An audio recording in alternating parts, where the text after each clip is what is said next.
Hello, honorable judges of the tribunal. I'm Bruce Baizel from Earthworks. I am legal counsel for our organization, and I'm also the director of our energy program. We have about, I think we're up to 24 staff on both energy and mining issues, and with all of us based in the US, but we work in many countries, and I'll come back to that in a moment. I was admitted to the bar in the US about 32 years ago and have been working full-time on oil and gas issues for the last 15 years. With me today is Nathalie Eddy. She was admitted to the bar in the United States 11 years ago. She's worked on air law, climate change, indigenous rights issues, and transparency for the last 20 years. And that included a stretch with the Colorado Attorney General's office. We're both based in Colorado in the US. Our organization has worked in many countries, both on mining and on energy issues. And we usually do that in partnership with community partners. We're a civil society organization. Our oil and gas work began in the 1990s, so we have a couple of decades of experience with the impacts all across the production chain, from exploration through even some on the refining side, and then export. So that's the basis from which we submitted our brief to you as the tribunal. It was based upon that experience. In my remarks, I want to give you a little bit more context for that, why we arrived at the conclusions we did in our brief. And then Nathalie will give you some of the specifics for the exact reasoning and the evidence upon which we reach those conclusions. That'll be the structure of the presentation here. Certainly, we welcome any questions that you might have during the presentation or at the end. So we began our work in the US due to inquiries from communities saying they came and started drilling next to my house, my well went bad, water turned black, those kinds of issues. That's what got us started. And then about 10 years in, we would start to get some questions from people that would go along the lines of, they started drilling next to us, and these emissions came off the drilling rig, came across our house, and I started experiencing skin rashes, nosebleeds, sometimes loss of hair. Why is that happening? So that brought us into the health impacts, and that's been nearly 16 years of that. So we began looking, asking the companies and the state regulators about information on the chemicals that might be used, what was in the drilling fluid. But at that time, fracking originally was just vertical. There was no horizontal fracking. And we got no information back, and the state regulators that we went to said, we don't think there's any problem there. We don't have anything to offer you, no information. So we had nothing to give to community members, complete lack of what was in that fracking fluid, rulemaking hearings and so on. Then the intensive shale development began in Texas about 11 years ago, and now it's spread in the US to the Marcellus. It's out here in Colorado, it's down in New Mexico, it's up in North Dakota, it's up in Alberta, and as you'll hear now down, we've had requests and have been down to Mexico and Argentina as well.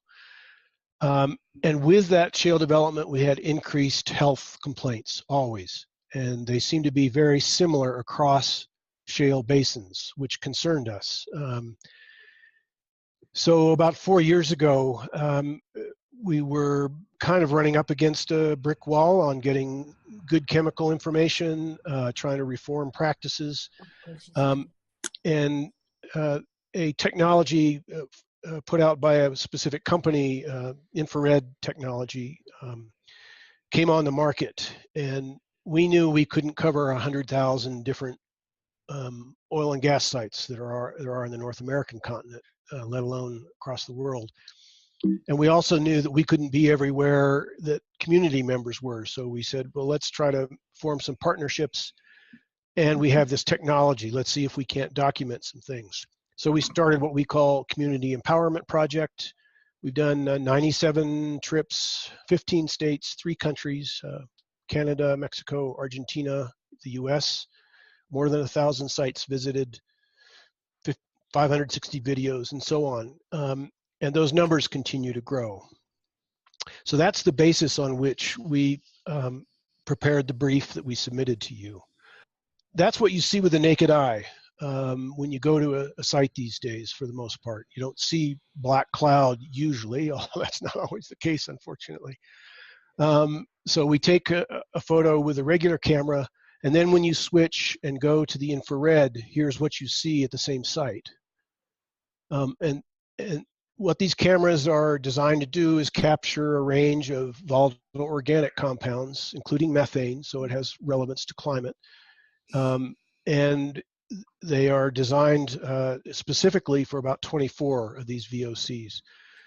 And these are the cameras that the industry uses when they're looking to find leaks. They're also the cameras that state regulators use if they're looking to do inspections. So, and we get the same training with our operators. I think at this point, probably the best thing to do is then to transition. That's what got us to the point of saying, everywhere we go, we see these emissions without exception. And so in terms of the queries of the tribunal, I think, at least in my experience, and I think as an organization, the question of what do you do about this? We have not seen a safe, from a human health standpoint, certainly, and from a climate standpoint, we have not seen a safe site in the shale plays that we've been to. There are always emissions. There are always leaks and spills. So for us, the question, the operative question becomes, what kind of remedy can you fashion then if you can't do it safely? And that's our view. Natalie joined us to work with the communities and with our camera operators, and now she'll continue with our presentation. Great, thanks, Bruce. And thanks everybody for this opportunity to be here and share with the tribunal what we found. I'm gonna go ahead and open with a sort of dramatic video. This is something we took with our camera just a few months ago in Eastern US. We weren't even looking to take a look at this facility and stumbled across it. And I share it because we think that if we hadn't documented it, we doubt that either the operator or the state staff would have informed adjacent communities of what was going on in terms of the volume and type of emissions released. So this first video is indicative, as Bruce was saying, of the risks that fracking poses to a healthy environment, to safe drinking water, and to timely information, timely and accurate information to impacted communities.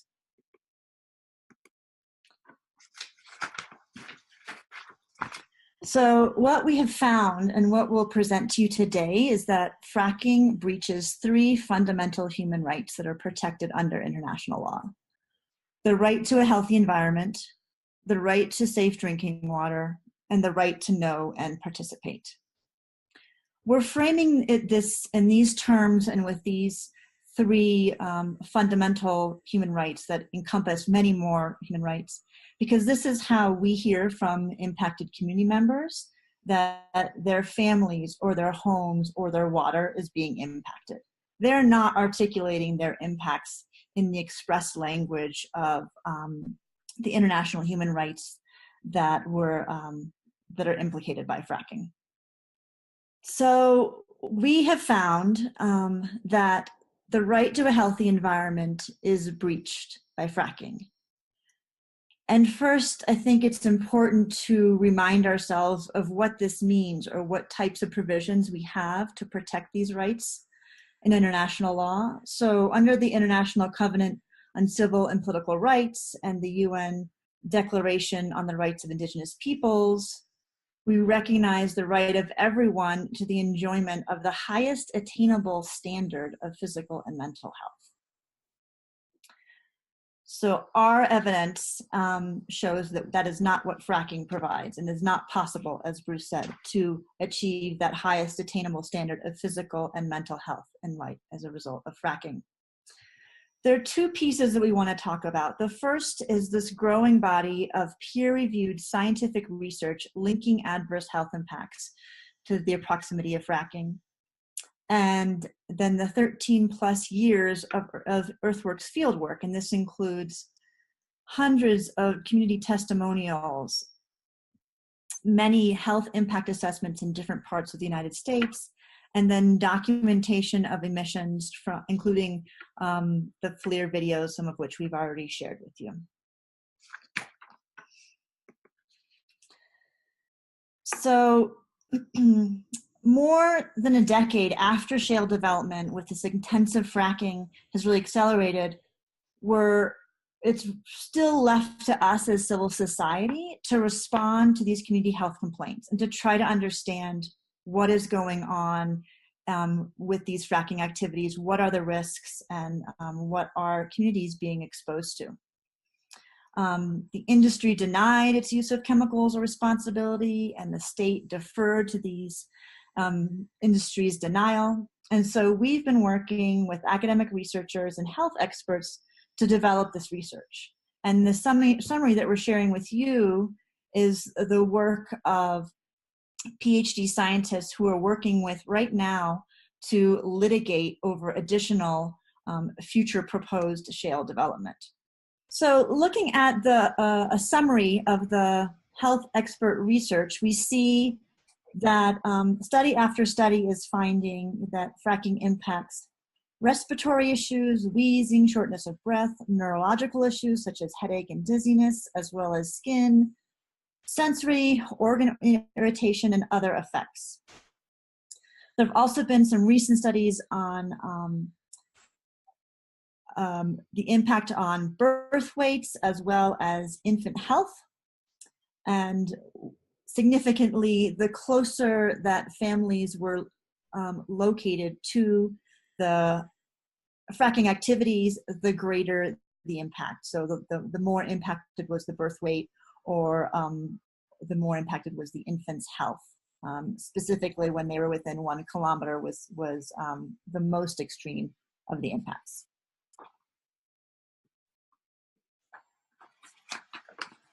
So moving from the scientific peer-reviewed research into some of the field work of Earthworks, this is what we see when we go into people's homes impacted by fracking. So we can see rashes and bloody noses. This is what community members are sharing with us. And in addition to these firsthand experiences and testimonials, we're also conducting health impact assessments in different areas in the US.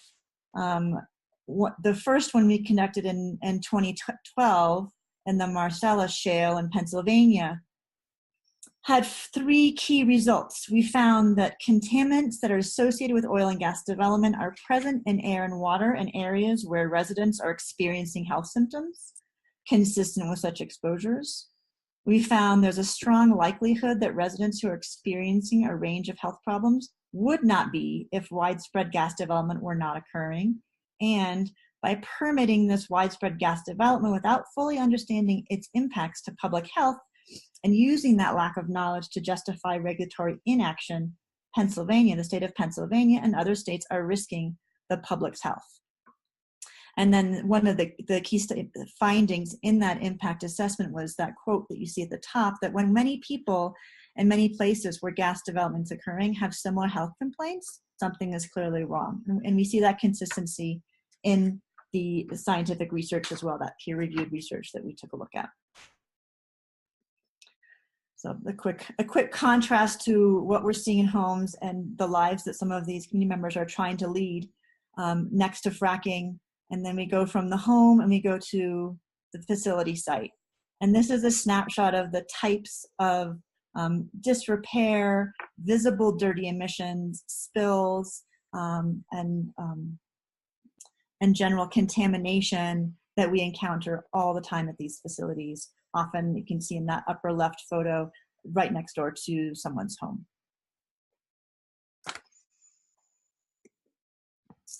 So here is a testimonial from one of our partners in Pennsylvania that I'll go ahead and play.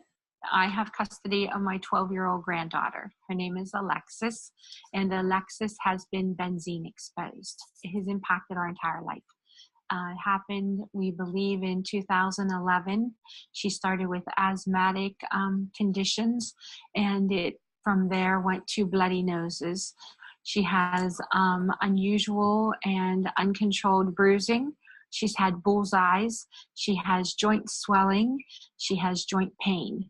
And in April of 2015, she was diagnosed with damaged growth plates. And at that point, the pediatrician and the family doctor began to listen to our concerns of benzene. And so then, sort of jumping to a more recent health impact assessment we conducted in Texas, I'll run through some of the results we find and the prevalence of impacts on community members living close to fracking.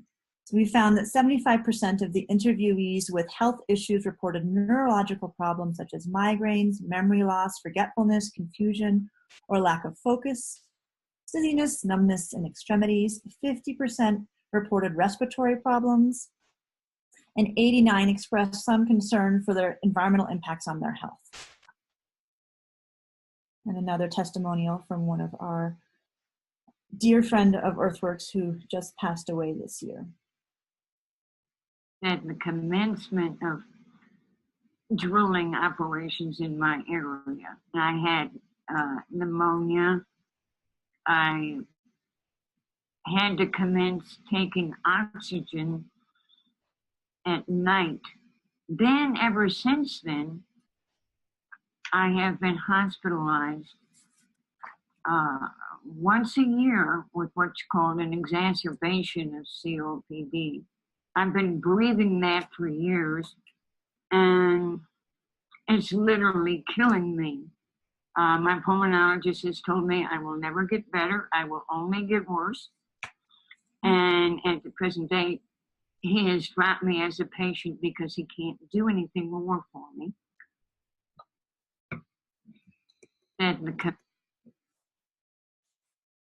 So this kind of frustration from community members and searching for ways to take action and not sure of next steps is unfortunately really common in our work. Also last year, we conducted air samples in Texas and found a mixture of compounds, all of which are known to cause neurological, respiratory, and immunological problems. So we're benzene, which is a known carcinogen, also a classified hazardous air pollutant, hydrogen sulfide, neurotoxic gas and can be fatal, cyclohexane, that is an eye, skin, and respiratory irritant that can also affect the nervous system. And naphthalene, which is hazardous to the liver, eyes, and nervous system, and hexane, as well as mixed xylenes. So a fairly incredibly toxic mix.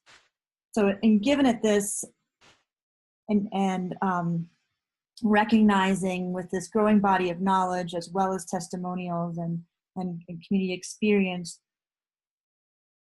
we see that the fracking activities are very clearly impacting communities. They are denying them and breaching their right to a healthy environment, and certainly making it impossible for that standard of the enjoyment of the highest attainable standard of physical and mental health as recognized under international law is very clearly breached. And here are a few more snapshots of other case studies conducted in Texas. This is the finding of 16 chemicals above the state screening levels, and 61% of the residents experiencing effects that match those associated with chemicals detected in the air. And another hotspot in Texas where 65 chemicals were detected on a high school band field. and 501 emission events in 1 year from a single facility. So more than one a day at this point. So the compilation of what we're presenting with the peer-reviewed research, our field work that is comprised of community testimonials, FLIR video, and health impact assessments, we see this breach again and again of right to healthy environment.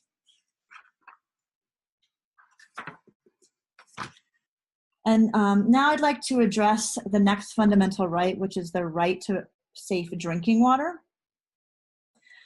This is a right that is protected under several international human rights instruments, recognizing that water is fundamental for all of our survival. We cannot live without water. In 2005, Earthworks conducted a study to look at the risks that fracking poses to drinking water. And unfortunately, the findings and the recommendations from 13 years ago still hold true, and drinking water, safe drinking water, remains threatened by fracking. The two key findings were that fracking fluids contain toxic chemicals linked to adverse human health impacts such as cancer, kidney, brain, respiratory, and skin disorders, birth defects, and other health problems, and that fracking chemicals are directly injected into drinking water aquifers. And so here is a testimonial from one of our partners speaking to water quality issues.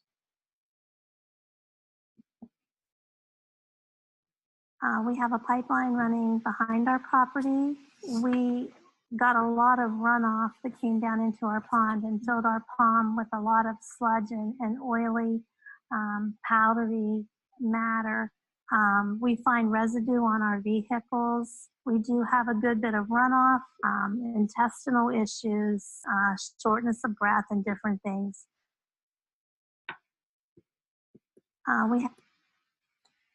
And then finally, I'd like to look at the third broad category of human rights, which is the right to know and to participate. So we're coming full circle to where we started and the situation Bruce described, in which Earthworks was looking for that information, and we didn't have the research, and we weren't yet connecting to communities. Industry refused to admit the depth and scope of these dangers, and also governments failed to control this industry to limit these impacts and these damages. This right includes a right to know, a right to participate, and a right to free, prior, informed consent. So this just in the last year, communities in Mexico and Argentina have reached out to Earthworks in an effort to learn more about the fracking activities in their communities. So this photo here is a picture of the civil society members who joined Earthworks in Veracruz, Mexico. And then I'd like to show the video, or a piece of the video, of what they found.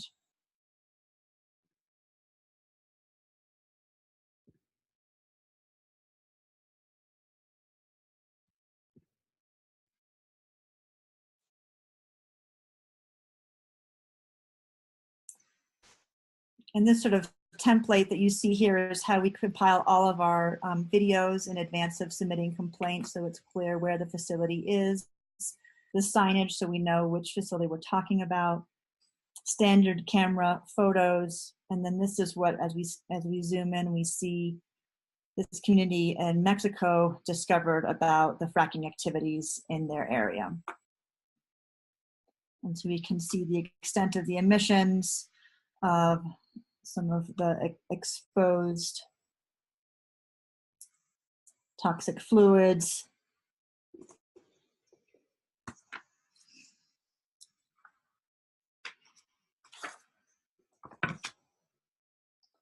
So, and why the camera is moving around is to actually track just how far that trail of emissions is coming out, what that plume looks like, and that indicates the volume and strength of those emissions.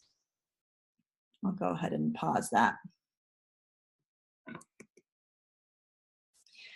And then finally, I want to close with another testimonial of one of our partners, just reminding us of the significant repercussions of drilling and fracking, and how impossible it is to go back once it's been done. What has happened isn't fixable. Okay, you can't unfrack a well. They've put these things in 800 feet, 300 feet, 500 feet from people's houses. House values are going to go down. Air quality, water quality, all this, it's a reality. It's here. It can't be fixed. These regulators, they don't have gas wells in their backyards.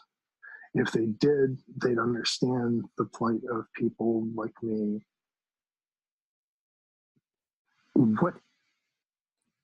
So what we've seen in the field is not the highest attainable standard of physical and mental health, not safe drinking water, and a lack of information about the many risks of fracking and the dangers to communities living in proximity. So drawing on these findings and this growing body of peer-reviewed scientific research, we find that fracking denies communities their right to a healthy environment, their right to safe drinking water, and their right to information and to participate. Thank you.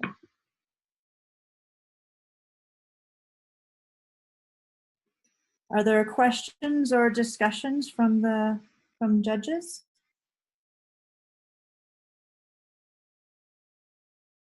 I have a just very quick question, because this you also mentioned the right to free prior informed consent, right, as one of the potential international standards that you found have been violated. My understanding is that FPIC actually applies mostly to indigenous peoples communities. So is there any case that you have been working on that involves indigenous people communities, native First Nations or whatever they call them in different countries? And if so, have you been noticing also the capacity of these organizations and communities to mobilize themselves, or was there a difficulty for them, further difficulty for them to access information and access procedural rights? Great, thank you. Bruce, are you able to unmute yourself? Do you have some? So I've worked with Navajo communities in the U.S. for many, many years, and currently in fact, Nathalie was just out last week with some communities in northeast Arizona, where it's both oil and helium that is being extracted from the same field, essentially. And one of the things, so this is the second time we've had the camera out there, and they initially had signs warning that there was hydrogen sulfide gas, one of the air toxics that Nathalie mentioned, that if you breathe a sufficient amount of it, it will kill you. The company took those signs down and hasn't refused to put them back up. And yet when we went out with both the camera and a meter, and the gas is still there. So the communities have not been able to get tribal government to intervene, and the companies actually try to block access, even though it's traditional usage grounds for livestock grazing and home sites for the Navajos living. This is sort of on the side of a mountain, I guess you would say, and they live in the winter. They live down in the valley, but their summer camps are up in this area. So that's one instance. And then in Argentina, part of the invitation came from a Mapuche community down there, and they have some existing oil and gas development in the area, but with this push to go to shale, there's considerable discussion among the federal government in Argentina about expanding, even though that might put Argentina at risk of not meeting its Paris climate goals. But specific to the impacts there, the Mapuche were given no information about the emissions coming off those sites.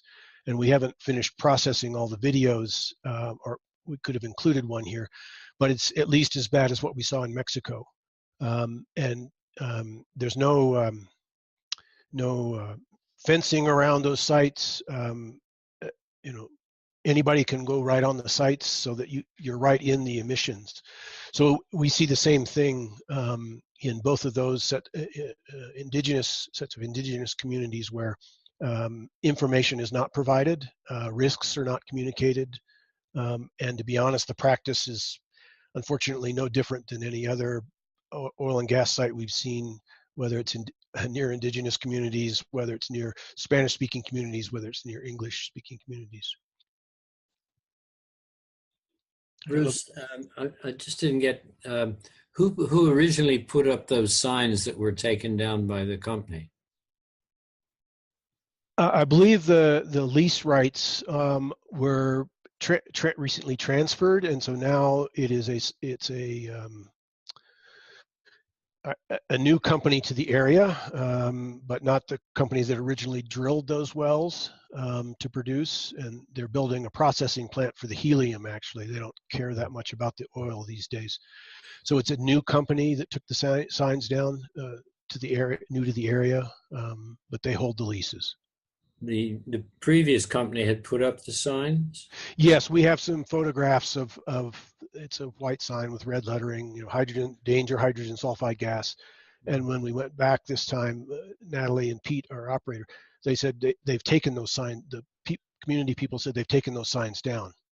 And they put berms across, some of the dirt berms across the roads to try to keep people out, because a Navajo Nation reporter had written a story about our first trip out there, and they got upset.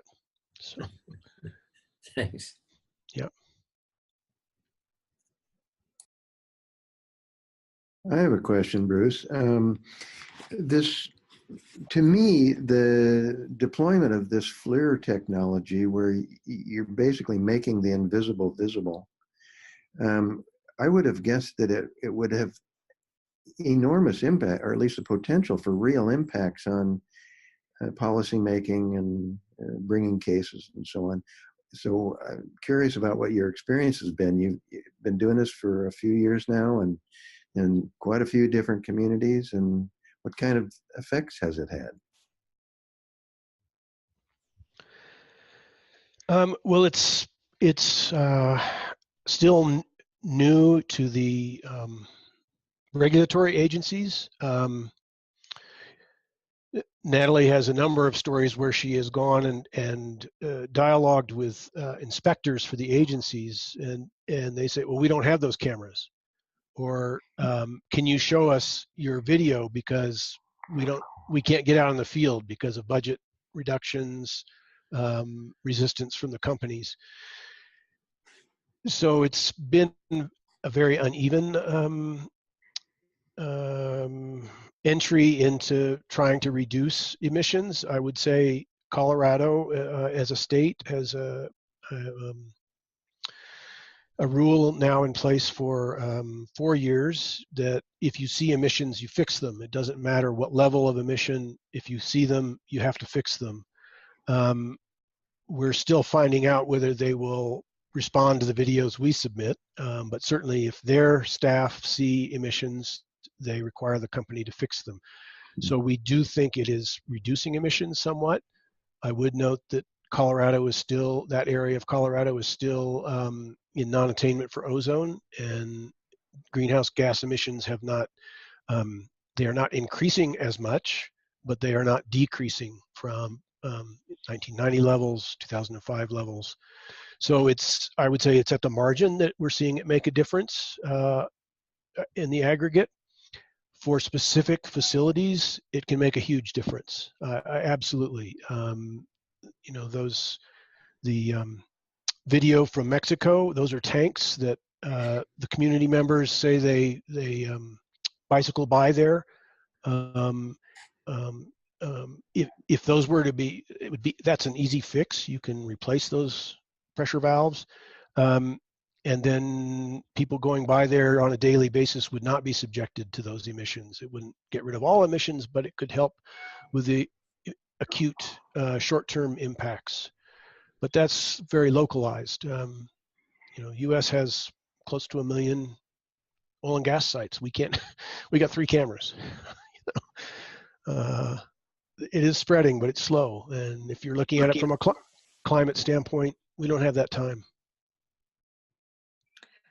And I would just add, at the community level, in Red Valley, working with some of the Navajo members, it has had a significant impact. So that we went there in January, and those videos were shown at chapter meetings.